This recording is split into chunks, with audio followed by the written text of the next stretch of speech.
As we're going down the list of settings for your ad, we're going to get to locations and languages. Languages are simple. This video is brought to you by EpiPies Academy. You don't want to do all languages. Even though people who speak other languages might speak your language, you probably want to target people who speak your language well, because they're going to be more likely to engage with your product and watch your ad without problems. So you want to choose English. In my case, that's easy enough. No brainer, really. Locations are much more complex, because if you have a digital product versus if you have a local product, there's a lot of considerations. So if you need to sell, also there's a different consideration versus whether you need to just get cheap views. If you want to get cheap views, which if you're selling a product, you don't. You actually want to get to your buyers.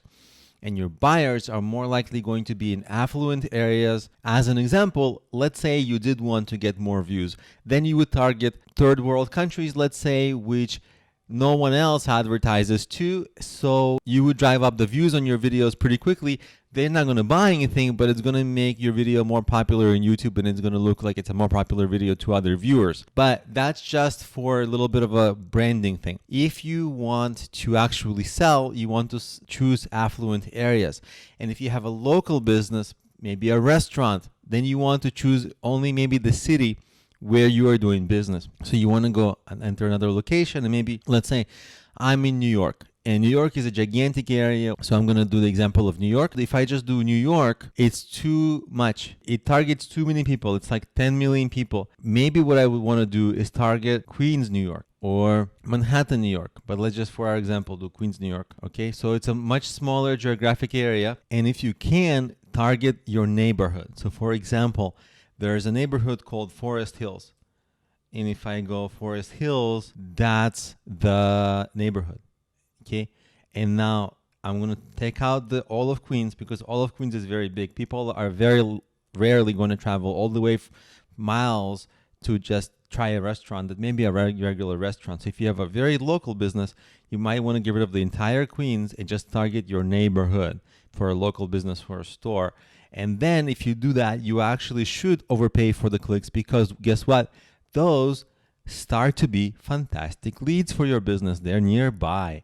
And guess what? If you get one person who loves your restaurant, or maybe a store or a gym, whatever your business is, and if you can turn them into a repeat customer, they'll make you so much money long term that it almost doesn't matter how much you pay to get them in the ads. So you can also exclude locations. Maybe there are some neighborhoods that are far away, or maybe nearby neighborhoods that are less affluent. So there's a lot of options that you have.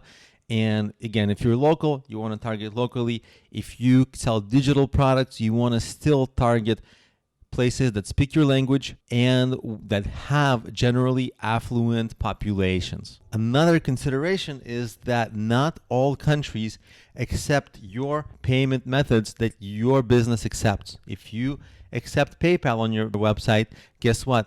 There's about 30 or 50 countries that don't have PayPal working, so they couldn't buy even if they want to. If you have a certain credit card that people can enter, and that's the only way to pay, there's a lot of countries that can't. So make sure that you exclude those countries that cannot pay via the methods that you accept on your site.